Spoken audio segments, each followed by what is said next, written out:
guys, so today I'm going to be reviewing a fantasy book for you, and this is the book In the Hall of the Dragon King by Stephen Lawhead. It's actually a part of a series, so you know I can't pronounce this word already, but there are 3 books in the series, so it's a trilogy.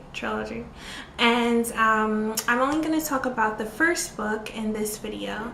So what happens in this book is there's this young boy named Quentin. Well, he's not like a boy, he's a teenager, and he is studying to be a monk, so he's an acolyte at a monastery. And it's just kind of like just regular monastery life, I guess, until one day, yes, one day, a member of like the King's Guard, so like a knight, is, for lack of a better word, jacked up. He was ambushed and somebody was trying to kill him. Like they probably thought he was dead. But the monks are trying to help this guy, you know, trying to help him get better and stuff. And the guy is like, you know, even though he's like on the brink, he's saying that he has this message from the Dragon King that needs to be delivered. Like it's an emergency, like it has to be delivered. And the monks are kind of, you know, old, and there's not really any of them that can take on this quest, take on this journey, except for Quentin, the young boy. And so Quentin sets out on this crazy quest to get this message out, and he, you know, he's never really been anywhere, so it's like a lot for him to like just even be like, okay, I'm gonna go. But him to just travel throughout their realm is like crazy. There's like a lot of crazy things happening. There's a lot of forces that are trying to stop him and his like companions that, you know, he meets along the way from getting this message out there.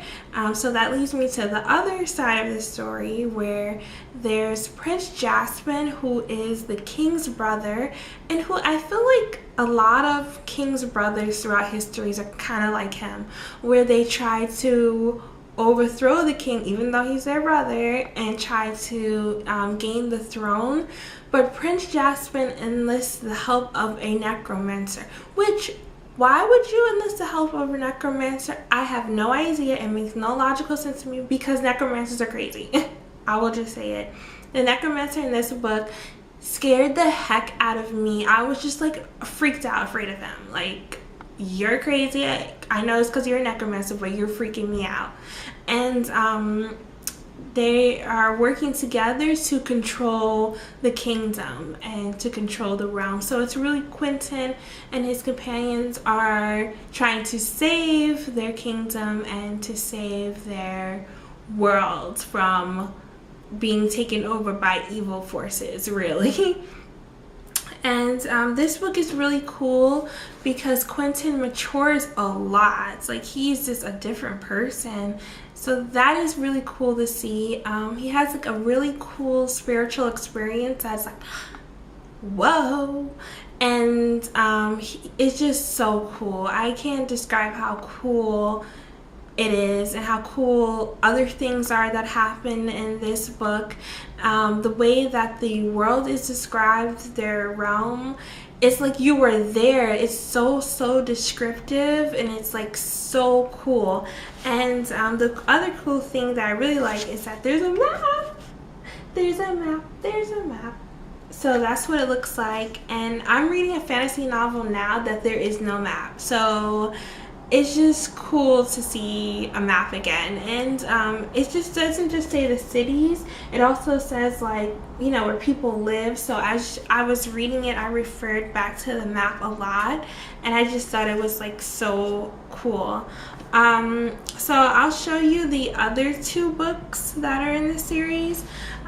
So once again, this is the first one. Then the second book is the Warlords of Nin, which is this one. This cover is insane. It's like, oh, that's when it starts to get real.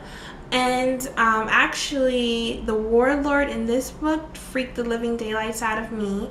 and I couldn't go to sleep at night, and I was like, I'm not sleeping in the same room as this book. And I was like, that's kind of dumb, you know, like I can sleep in the same room as a book. But I put the Bible on top just in case, because that's how to get you. Gotta be aware every second. And it was just like, whew, this one is really good, and it's a little bit thicker than the first one. And I didn't read this one yet, but it's the final third book, and it's The Sword in the Flame. The cover is really cool, right? So yeah, if you guys want maybe these covers, because they're hot and they're cool, I'll put the ISBN numbers in the description so that when you're looking them up, you can just, you know, type in the numbers. I will say, I forgot to say this, the ending of this book made me cry. I was like, wait, I wasn't expecting that. It was really, really, really good. I was surprised how good this was. I never heard of it. I just saw it like online, and I just liked the cover and I got it. I will say though, maybe if you don't want to read this series, you should really read a book by Stephen Lawhead, because he's a master fantasy storyteller, and he's like one of the best. So you definitely have to check out one of his books.